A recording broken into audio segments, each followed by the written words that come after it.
aircraft program. So we've got some cufflinks made of pinky now. Yeah. So I don't know who that was who gave me that present, but yeah, someone donated me a present made of pinky. They come out on special occasions. Yeah. How about the catwalk, the row of Jaguar aesthetics down there? How's that looking? Yeah, it's great. It's getting loads of attention, loads of people down there. It's great to see. I think one of the ones that we saw last year, the Jaguar spotted painted Jaguar is not with us. That's at the lobby now, which is great for them. But obviously it's a bit of a miss for Cosford. But the white Jaguars down there, there's loads of different Jaguars down there. With the RAF Falcons, which is always an entrance. And a great entrance as well. Every single time we see them, it's just wonderful, absolutely wonderful. It's a great way to start the show. And of course, the show is scheduled to finish with that F-35 roll demo. I can't believe it. The first time. I can't believe that's going to happen, you know. If you saw the F-35 last year come in and do its bounce past, its hover. Inside, about page 3 or 4 is the flying display program. Now that's the flying display program as it was when the program went to play. Inevitably there have been some changes. We have just returned to the pilot briefing, so in about let everybody in for one day of the year. Not only to enjoy great flying, but also to meet people, to actually walk around, see some of the equipment on the ground, to interact wherever that is possible. Really for those 104 years, with a few years off, mainly around about late 1930s and 1940s. And what does it mean to you to display here at Cosford? 55,000 people on the ground. Right, Cosford is very special to me for a number of reasons. The first one is that I'm a big military aviation fan, so being hosted by the RAF is a privilege, it's an honor, so that's the first thing. The second thing is that it's a big air show. It's the biggest air show I've ever done. I've done it last year. I had the pleasure to redo it this year. So yeah, it's very impressive when you see the car park actually, and you see all the cars shining in the sun from the aeroplane. That's pretty big, and there's quite a lot of people on the ground. So yeah, it's impressive. But what you're able to, you don't think about the crowd anymore. You think about your tradition to them as well. Attention there, Cosford display Venom 37. Venom 37, Cosford display, good morning, runway 24, PFE 1003, report ready for drop. Runway 24, 1003, set and Wilco, Venom 37. This was very, very special. As mentioned before, I am a big military aviation enthusiast. I wanted to be a fighter pilot, but wings clipped because my eyesight was not good enough, but I kept, doing aviation in a different way. And last year at Cosford, out of the blue, I was awarded the Bill Archery Memorial Trophy, which is the best display act in front of people I was looking up for many years. So it was very emotional, very special, and that's why Cosford will always remain to me something very, very special as an air show and as a bunch of people. So thank you so much. Lovely to see you and look forward to seeing you display. Thank you, Jonathan. Have fun, and I hope everybody will have a great day out here. So Christoph will be our second display this morning. First display, we are just a few minutes away. I'm sure you've been tracking the aircraft and to tell you all about it. It's my pleasure to hand you over to the commentator for the Royal Air Force Falcons, Master Aircrew Gazelle. Thank you, Andy, and good morning, everybody. And we should drop today from our minimum drop height, which is 2,500 feet. So this will be what we call our low scope. And the parachutists will be doing the aircraft at approximately twice the height of the Empire State Building, meaning that we have lots to do in a very good time to make sure that today. I think the Swallows have got. So what's happening now, for those of you who can look up and see the A400, they'll be doing a run across the airfield to do a final spot on the drop zone, making sure that the team is finally ready. What's going on board at the moment is final preparations. All of the parachutists are at the back and will be jumping off the ramp of the A400 today. And what they'll be doing now is going through their final checks of all their equipment, making sure that all the necessary straps, buckles, harnesses are all done up, and they do a buddy-buddy system where they check each other to make sure that all those checks have been finalised. As mentioned earlier, we are very lucky to be jumping from the A400 today. It is a first public display for the RAF Falcons. We have already jumped from the A400 during practice. I just heard on the live comms from the drop zone safety officer that's been cleared in for 2 minutes. So that's 2 minutes to drop. The red light will be back in the back of the aircraft. They're now lining up. Please look up to your left-hand side.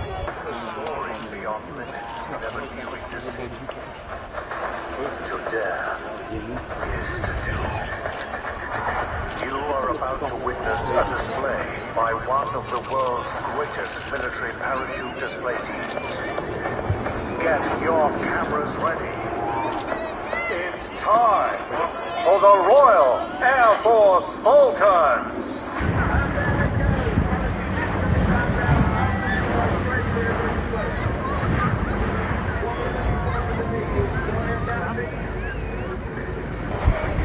So immediately into the snake formation.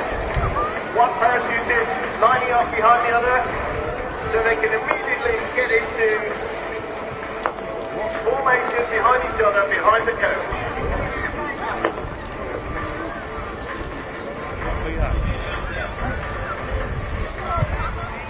And into our carousel maneuver. This is a really good one for the cameras, ladies and gentlemen. It's extremely hard manoeuvre for the team to carry out. They are following each other very, very closely in formation under the leadership of the coach.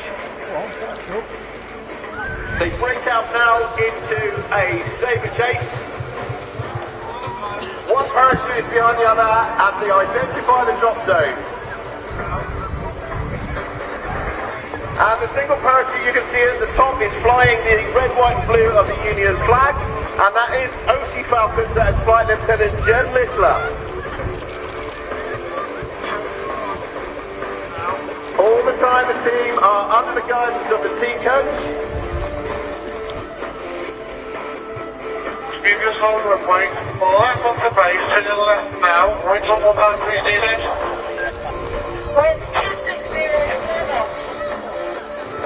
So as they come into landing, please give a huge round of applause for leading the team, Flight Sergeant Liam Lyons, Sergeant Sean McKay, Sergeant Andy Lee, Sergeant Mike Atkinson, Sergeant Gabe Coleman Moffat, Sergeant Greg Ashleby, Sergeant Owen Collins, Sergeant Marcus Shields,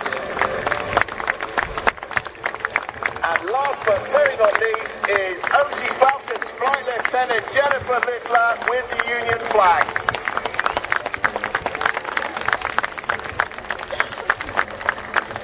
So ladies and gentlemen, as the final member of the team for the RAF Falcons, they haven't quite finished yet though. What they'll do now is the Falcon salute. So they'll immediately get off all their equipment safely, put on their RAF ferry. And in fact, here's a chance now as the finish the Falcons display is a fast, low fly pass, A400M.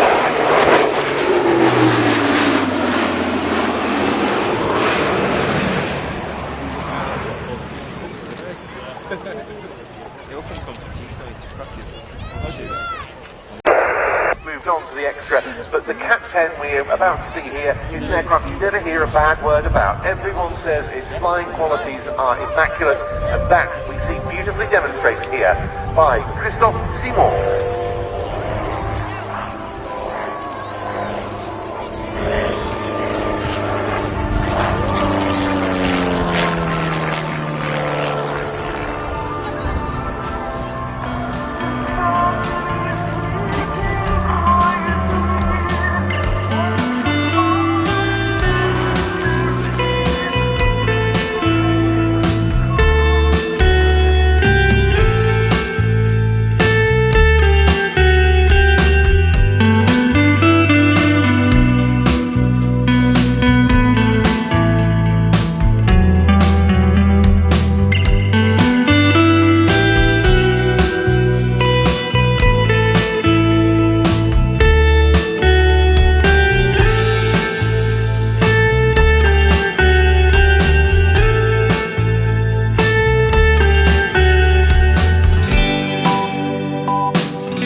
recipient of last year's Bill Hartree Memorial Trophy for the Best Presented Flying Demonstration at the RAF Cosford Airshow, named in honour of the late Bill Hartree, who for so many years was the flight display director at this show. And you can easily see why.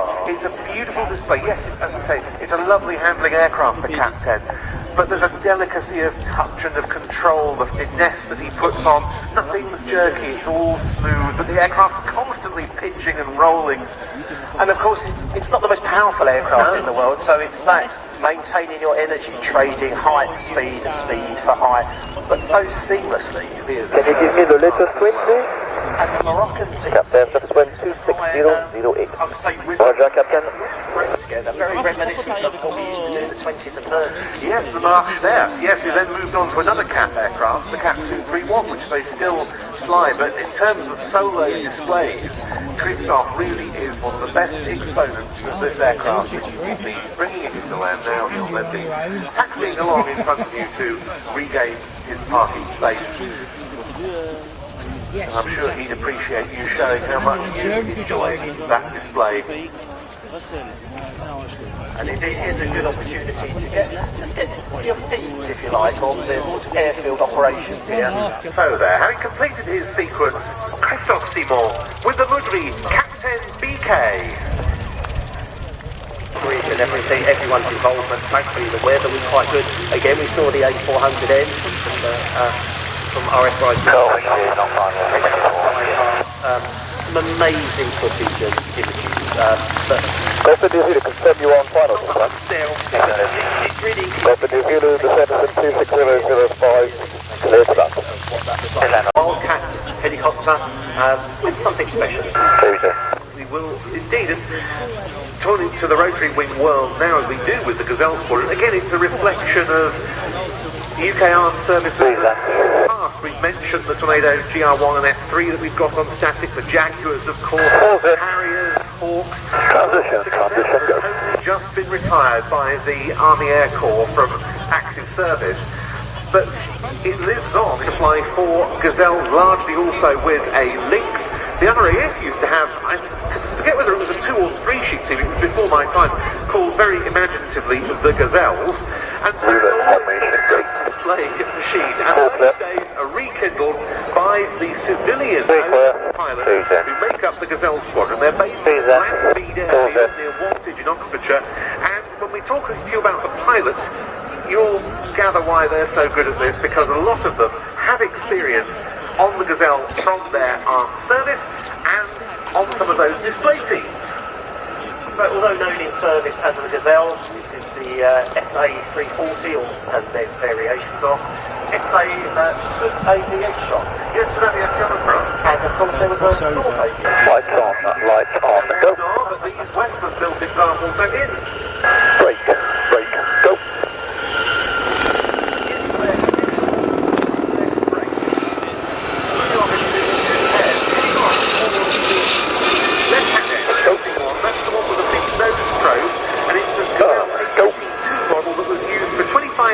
By the Empire Test Pilot School, and latterly part, of course, of Kinetic at Boscombe Down.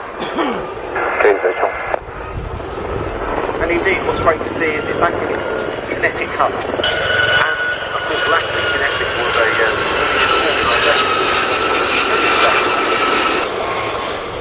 Up, go. Following it is an example in the colours of number 32 Squadron. Turn. For VIP transport duties. Clear visual.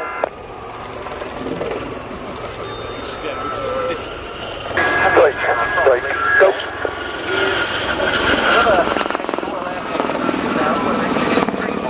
Diamond formation, go. Served with number 27 Squadron supporting the Chinooks that were the bread and butter of 27s operating things to use the Gazelle for daytime reconnaissance runs on low-level navigation routes that will be flown late the same evening by the Chinooks to save the Chinook airframe hours and the sort of cost that would be involved in doing that. It was painted for many years in an all-green colour scheme, and that's just been reapplied to this aircraft for the 2024 displays. You've noticed already the interesting tail rotor this aircraft has. It's quite common these days, but was brand new when the Gazelle came into service, known as the feather strong.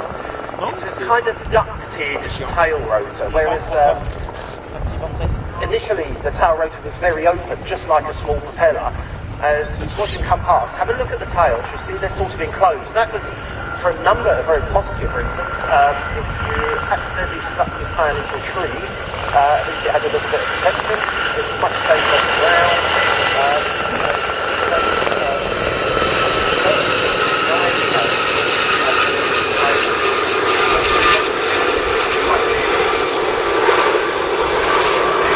And bringing up the rear is an X-705 Naval Air Squadron Gazelle of the Fleet Air Arm.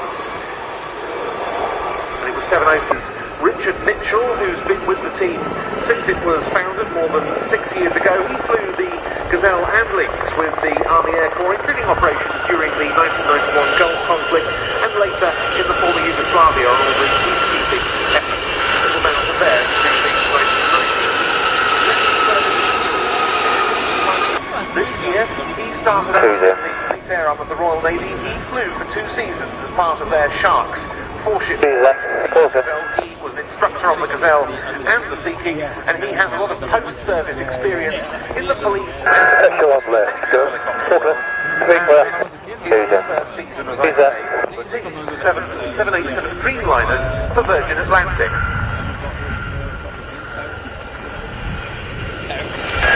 Pull, up, go! Very tight formation there, but one down. Cosford on the ground for you to have a look at. That again is towards the big video screen, and it's a very tight squeeze. Very small formation in UK service, certainly with the Army, very easy to observe. Being so small and nimble, it really could get what we call the map of the Earth. See that down behind the tree, you know, to the top.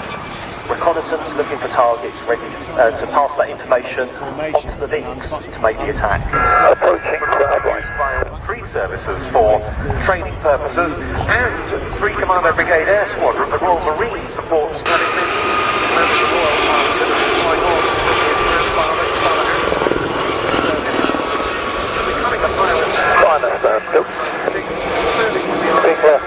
and flying with their display team, the Blue Eagles. He's now also hours on the Gazelle, works a businessman working around Europe and flying in his spare time.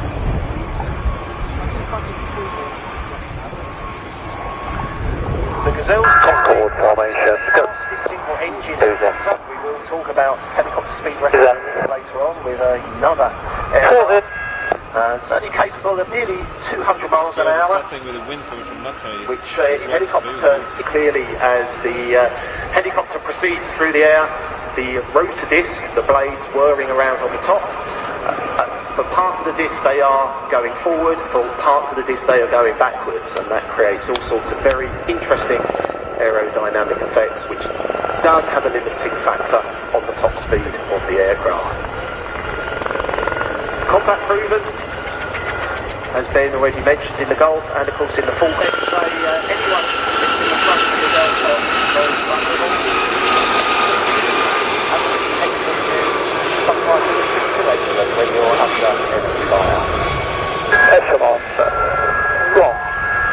Line of stern, go. Full slip. Stay clear.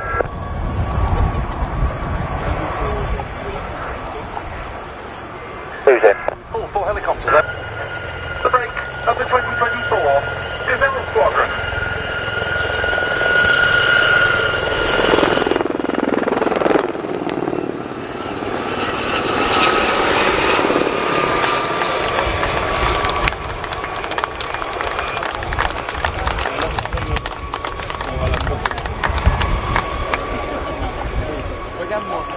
A really, really nice display here in the showground.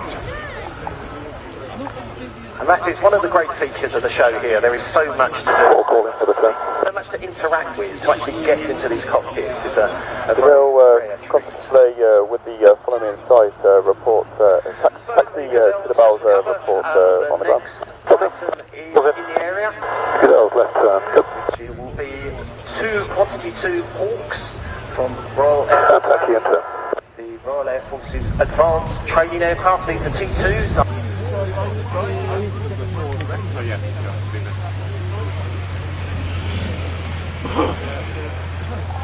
And here they come.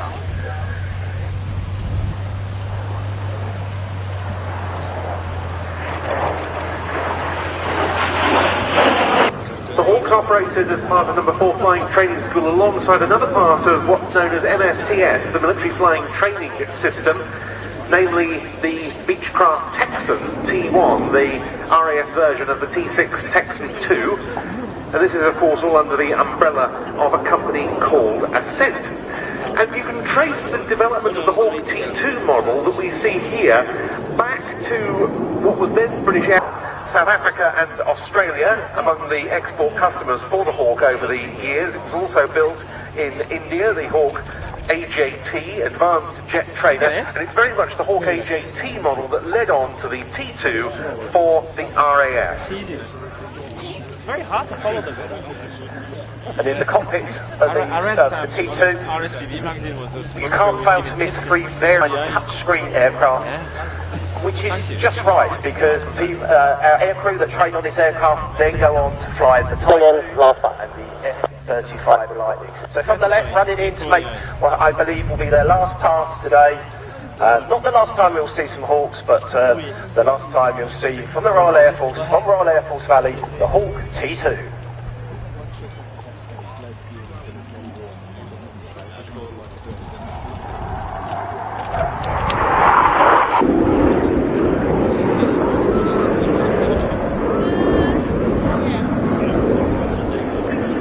And incidentally, in the static park here, you can see some of the components of 9 aircraft.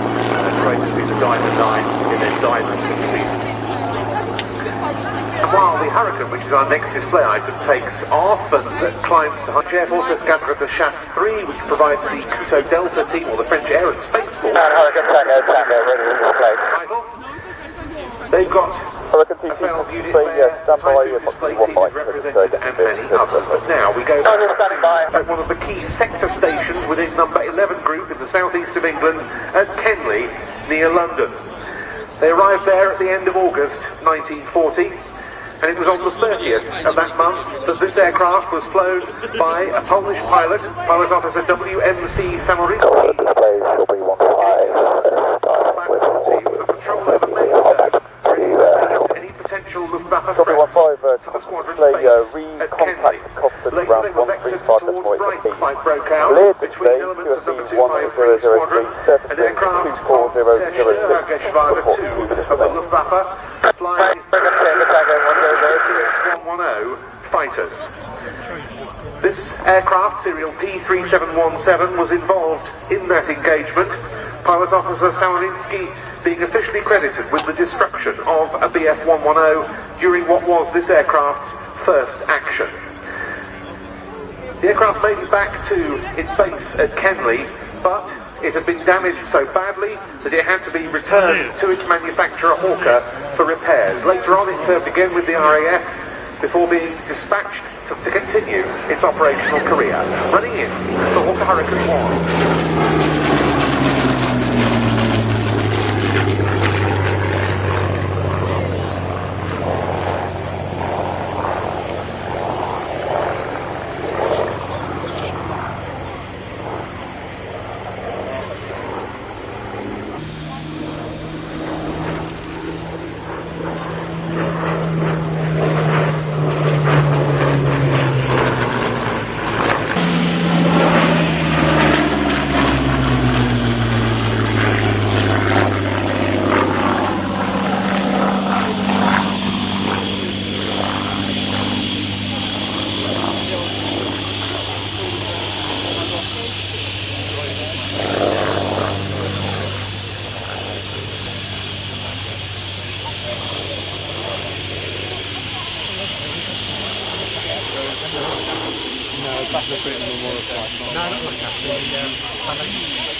That's badly timed. They're ruining the noise.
pareil, 20 minutes.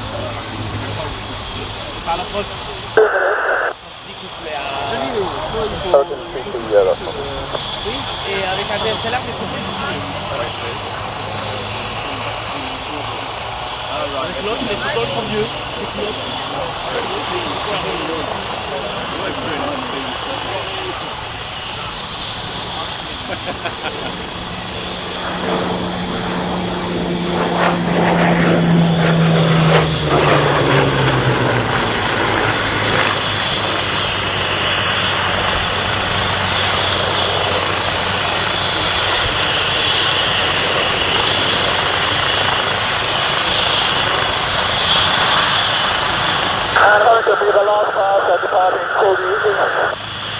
So, final pass for the Hurricane Wasp.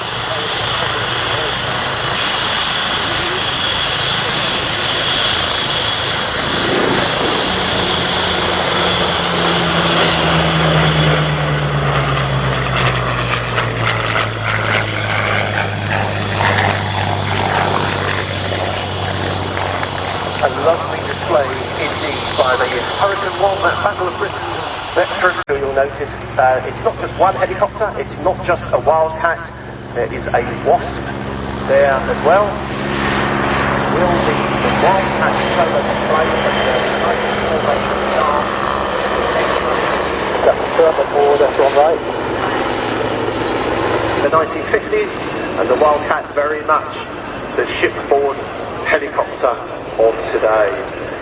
Thinking back over the years, I think many of us can remember the Black Cats as a two-ship, very, very much loved display. Haven't been able to do that for a while. Indeed, they haven't been able to offer a solo aircraft every year, so it's a delight to welcome them back. We mentioned at the start we were hoping to have the earlier generation Lynx here. Unfortunately, that was one of the aircraft that we lost on the way in to the show. But what a great sight this is from the right-hand side, something you don't see very often at all. The Wildcat, nearest to you, slightly further over.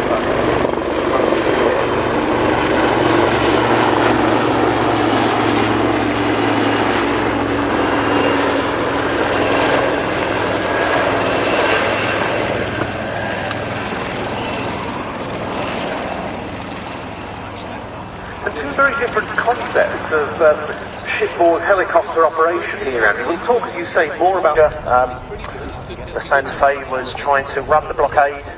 I believe it was first spotted by Wessex. We have a Wessex in the static part that made a depth charge attack, but that attack was then also joined by, I think, 2 Wasps who did damage to the Santa Fe and caused it to actually be beached on the shore, and that submarine was out of the war.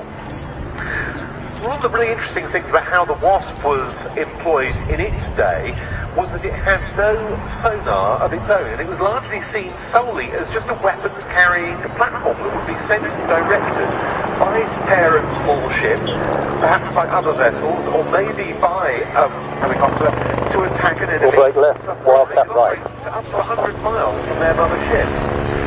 Very different concept now with the Leonardo Wildcat element of this old and new formation. I think we could be seeing brand new spray. Yes, indeed. I mean, we should say, of course, that we have the current Wildcat. The Wasp comes to us from the civilian Navy Wings Heritage Flight. A lot of people have heard of the Royal Navy Historic Flight in the past. That's now been disbanded. The Navy Wings Heritage Flight carries on those traditions, and we have plenty more roles, often involved in search and rescue as well, like communication duties. But now is the time with the Wildcat running in to commence its display. This is the solo Black Cat. As the aircraft reaches the crowd line, watch for the steep pull up.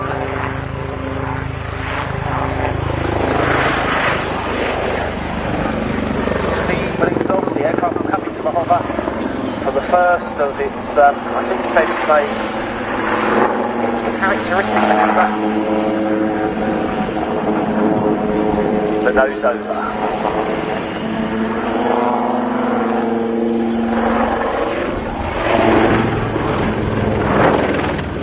There are two versions of the Wildcat in service with the UK Armed Forces. This is the Naval Wildcat HMA-2, and there's also the Wildcat AH-1, which serves with the Army Air Corps. Now, unlike its predecessor, the Lynx, both versions have a wheeled undercarriage. You'll remember that most Army Lynx, not all, the Mark 9 later had a wheeled undercarriage, most Army Lynx had a skid landing gear, and the Naval ones had a wheeled undercarriage.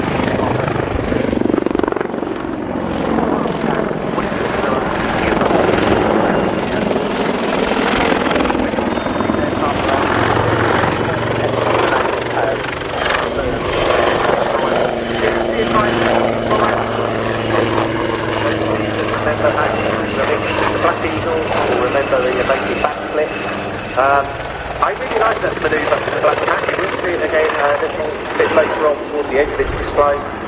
It's a kind of loop with a twist in it as well. There in front of you, you can clearly see the kind of growth on its nose right on the front of the aircraft. That's the NX West Hand Electro.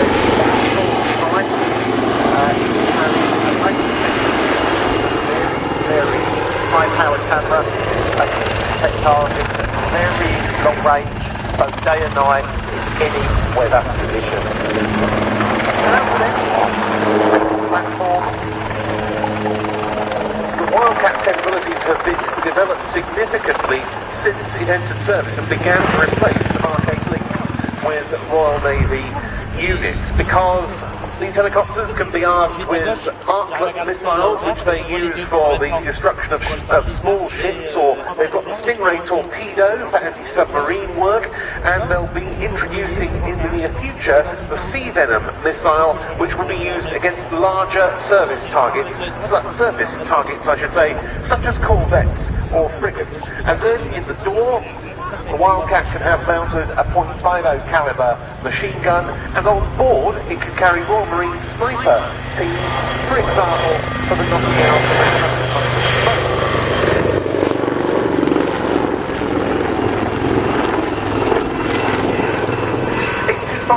Naval Air Squadron is the unit that provides the Black Cat's Wildcat display, and it's Lieutenant Scott Sunderland, an instructor pilot of that unit.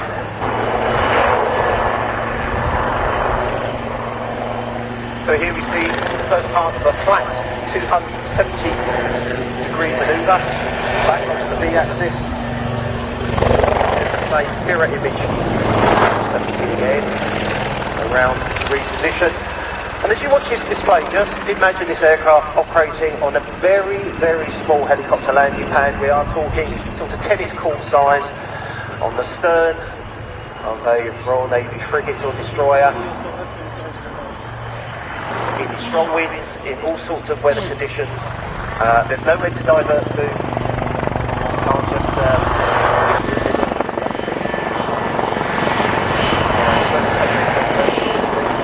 massive capability plus service space.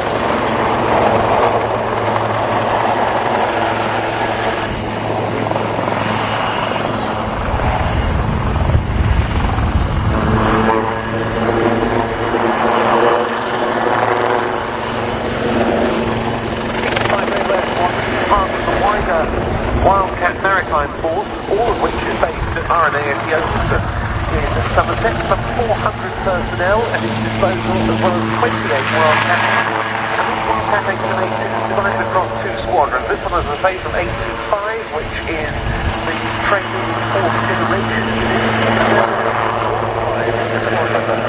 Now, the frontline operational units, of course, of the missiles I mentioned, it's allowed the Wildcat really to mature as a platform and regain some of those capabilities that were there when it was the Lynx Mark 8 in service.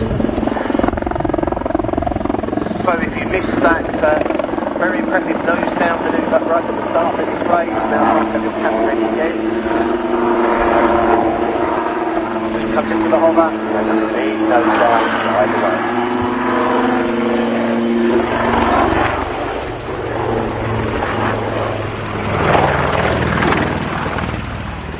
full operational capability was achieved with the Mustang in from the left.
Better formation. That's the Spitfire Mustang coming next.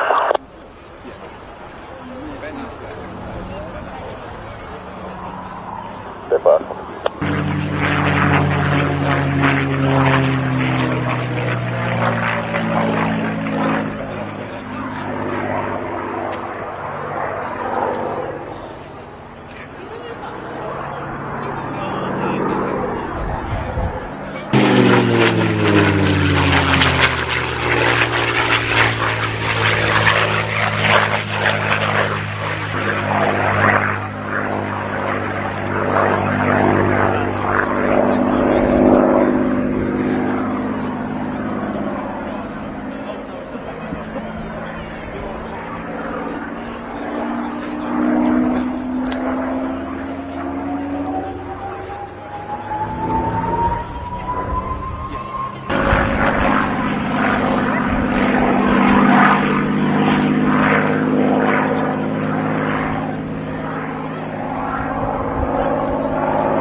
That's copy.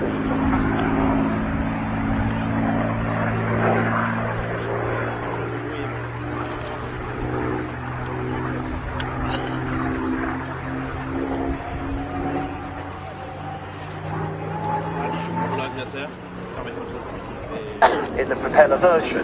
So when it was sort of take the propeller out and put a jet engine in, they left the undercarriage as was. But of course, a tricycle arrangement rather than tail dragger out with the piston promise. But the important thing here, rather like with the Mustang, you might say, is that the basics of the design were right.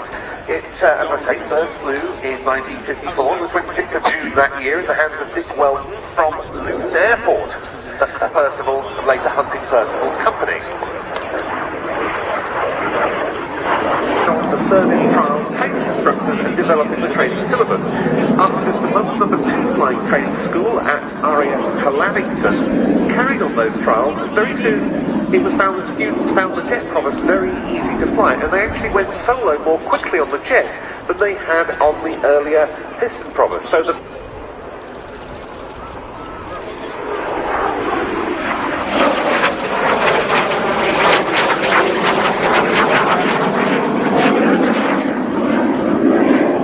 I found a very interesting quote in a book I have on the jet promise that said it is designed deliberately to avoid speed. Which, it's fair to say the jet promise was the butt of a number of jokes, constant speed variable noise, doesn't have a throttle, it has a volume control, etc. This was a trainer, of course. It was all about its handling, fairly docile but still with enough bite to not let you get into it and do something you didn't want it to do. And of course when this aircraft was introduced into RAF service, it was revolutionary, this whole idea of jet progress was unheard of at the time. And then, of course, the idea of the side-by-side seating as well. Yeah, very new, a huge step forward at the time. Because, of course, the other thing that could happen other than the aircraft biting you if you got it wrong was that you could have clipped round the ear from the instructor.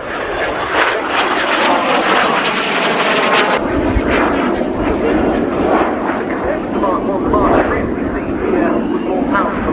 Its turbojet provides the power plant, one of the most successful British jet engine designs of all time.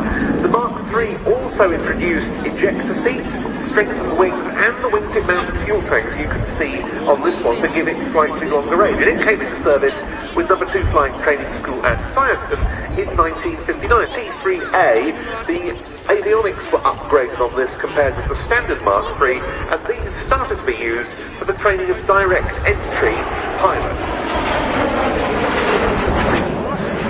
A direct entrant from school, doesn't it? Indeed it does, yes indeed.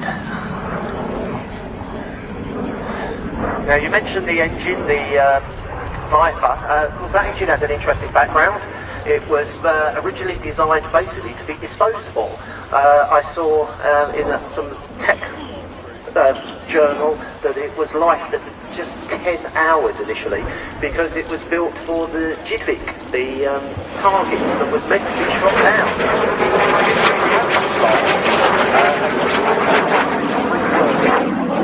But I think due to its basic sound design, it was found that with regular maintenance and a few changes it did have quite a long lifespan. But incredible to think of a disposable jet engine.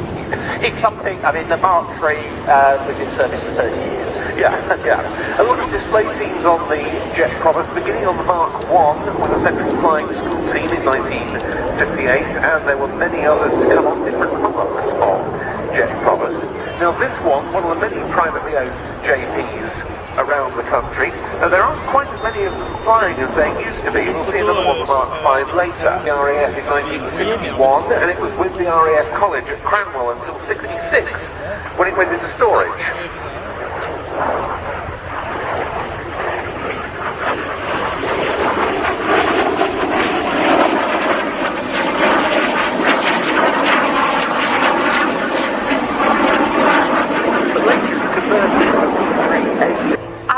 Up at 5G, he converts his speed into height to perform his first manoeuvre, the Hammerhead. Flight Lieutenant Hughes was born in Carmarthen, South Wales, and started his flying career in the Royal Air Force in 1989, flying the DC-10 out of RAF Rise Norton, and then as a search and rescue pilot on the Sea King. To level the aircraft upside down for the inverted pass. This is Bob's first year with the Tutor display. He is operating at a base of 500 feet, except the two final passes at 300 feet. Bob was actually an instructor here at Cosford in 2002 when the Tutor first came into service. The next two manoeuvres are the wing over and the ballistic roll. The ballistic rolls are flown towards you in an off-crowd wind and away from you in an on-crowd wind. Displaying the Tutor requires careful energy management due to its low power-to-weight ratio. Tutor on 115 Squadron, based at RAF Wittering, where he trains the future generation of Royal Air Force pilots, as well as converting frontline pilots into 8,000 hours on 15 different aircraft types. This is almost a full year in the air. Show cameras ready for some great angles. Throughout the slow roll, Bob will skillfully coordinate elevator, rudder and aileron inputs to keep the lift vector pointing upwards. This prevents him from descending towards the ground.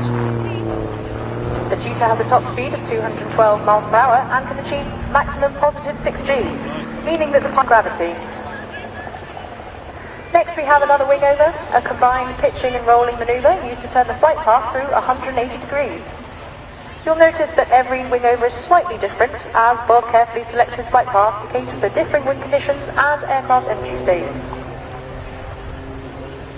The Tutor is constructed of a carbon composite material and has 180 horsepower. Bob now rolls 90 degrees while pointing straight up. before completing a storm turn at almost zero airspeed. The two 90-degree turns allow Bob to continue in the same direction.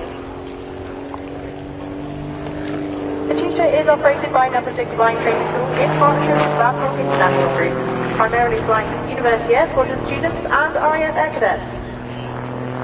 There are 13 air experience flights across the UK, the opposite direction to the entry.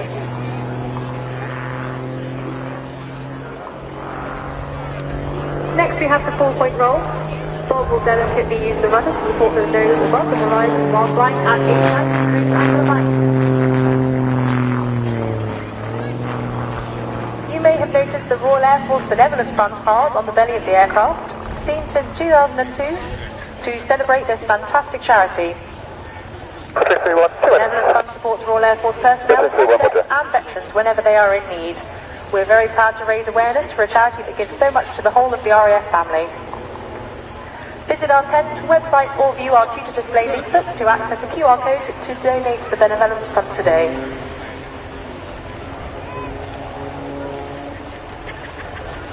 For those of you that are considering going to university, there are 50 University Air Squadrons across the UK. Students on the University Air Squadrons are taught to fly the Tutor by highly experienced military flying instructors. The universal development, as well as a wide variety of adventure training in the UK and expeditions across the globe. We're now in the high energy section of display with the very first safeguarded area with wingtips approaching over the runway. We're going to hold you temporarily while we get these rounds and just dive in the back of the hold again. Circle in the sky. I'll hold us at west end. 321, many thanks.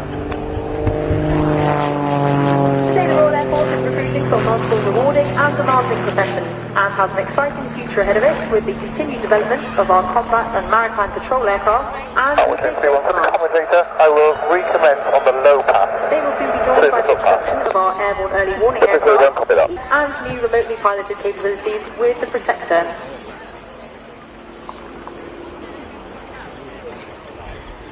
The high tempo of operations continues today with aircraft and personnel deployed around the world, operating with NATO as our other allies. Bob will now enter the final...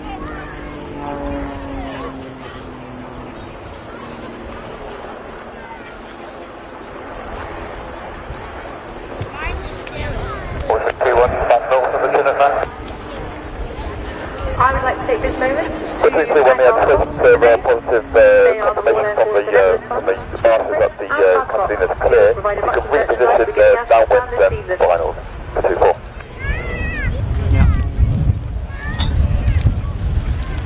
Western 3-1, do you want me to terminate? Western 3-1, terminate and land. Apologies for the mishap there.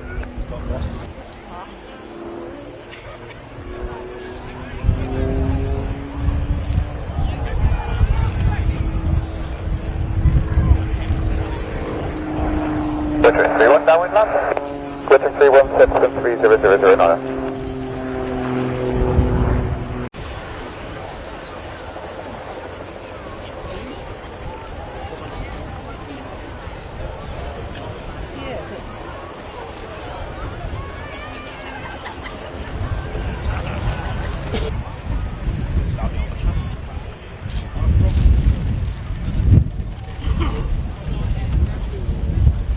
It's actually owned by a syndicate of private owners, not all of whom are pilots.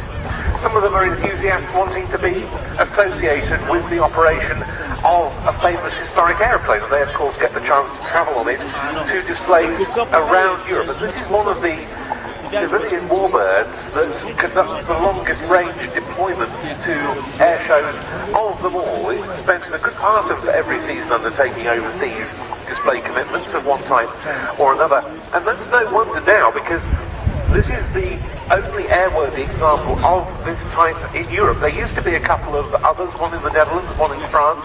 They have both now been sold, and so this is the sole representative in Europe of an aircraft that was, as Andy was saying, very important in the European theatre as well as in the Pacific theatre for which it was originally conceived, because this was a design that was developed in the run-up to World War II when the US Navy recognised it had a need for a new patrol bomber flying boat.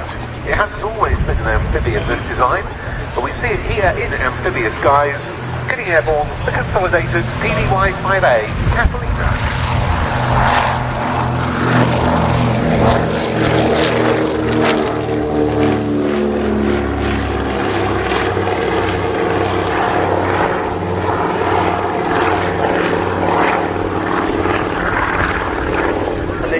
That takeoff, the aircraft not using half the runway almost, because of course operating off the surface of the sea, a lot of friction initially, so very powerful aircraft, a very high power to weight ratio to enable it to unstick from fairly choppy seas. 2,400 horsepower in total from the two Pratt & Whitney twin Wasp radial engines, and when this aircraft first appeared, the patrol aircraft prototype first flew in March 1935, it was very innovative. That big wing is what's known as a wet wing, which means it incorporates fuel tankage, and that leads to a big weight saving, as well as very clean lines, because obviously were the fuel to be housed in other parts of the aircraft, elsewhere the design would have to be that much more bulbous in order to take in the fuel tankage there. Having it in the wing brought a big benefit in terms of making this a low drag aircraft, and you can see now the wingtip floats that would come down for operation on the for operation, I should say, on the water, and which we should see demonstrated in this display, are retractable, so they're now in the up position.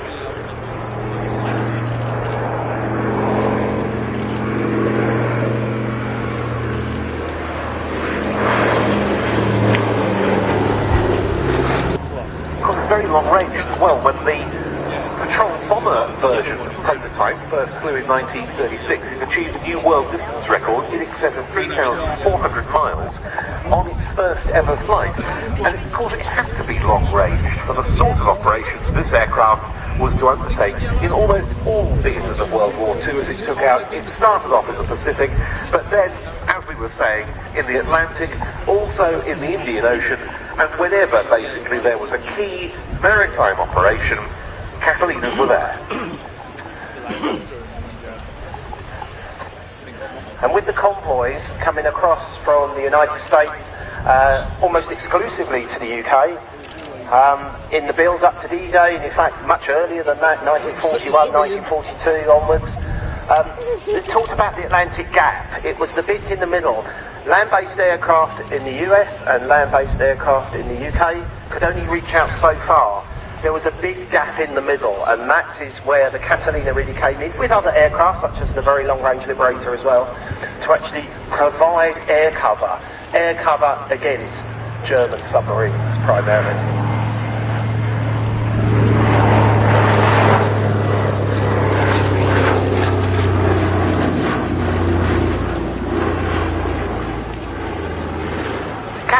Bismarck that May.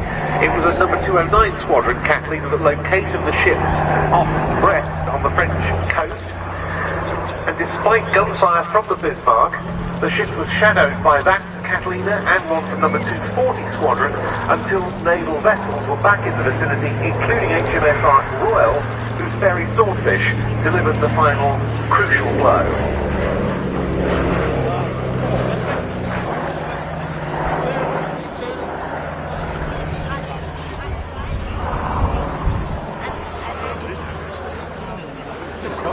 Catalinas also covered the North African landings, operating out of Gibraltar in RAF service, and they protected convoys, supply convoys, from a base close to Murmansk in the Soviet Union.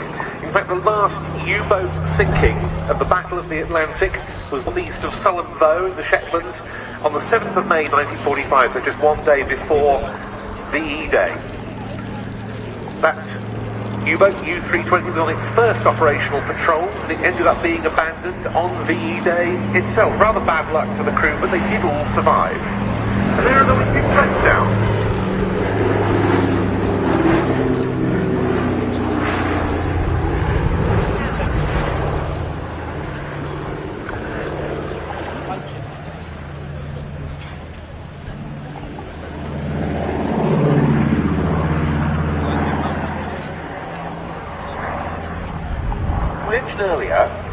that one of the themes of this display is the 100th anniversary of what became the Royal Auxiliary Air Force, but it wasn't the only reserve component, was it, Andy? There was also the RAF Volunteer Reserve. Indeed, yes.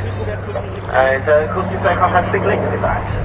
Yes, because two Catalina pilots who were assigned to RAF Coastal Command during World War II were awarded the Victoria Cross, in both cases 80 years ago this year, in 1944.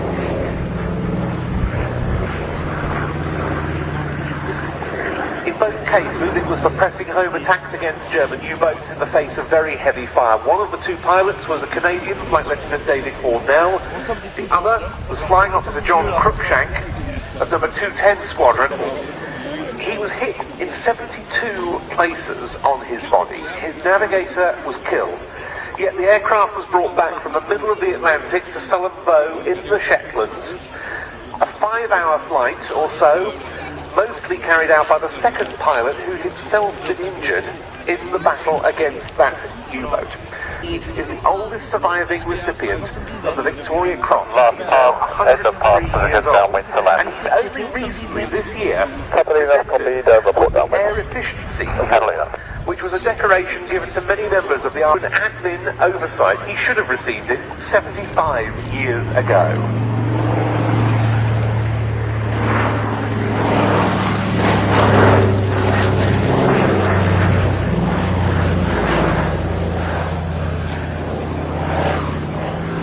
And in fact, talking to some of the crew this morning, they're going to visit him next week. How lovely.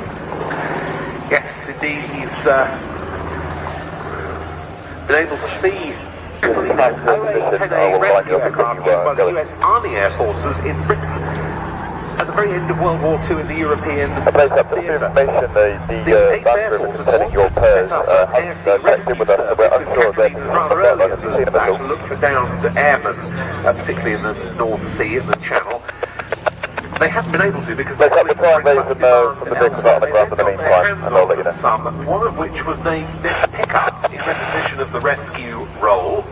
And that aircraft served with the 5th Emergency Rescue Squadron based at Halesworth in Suffolk. Catalina, see you downwind, the water while it was in the rescue sortie, but it couldn't take off again because the starboard engine had failed.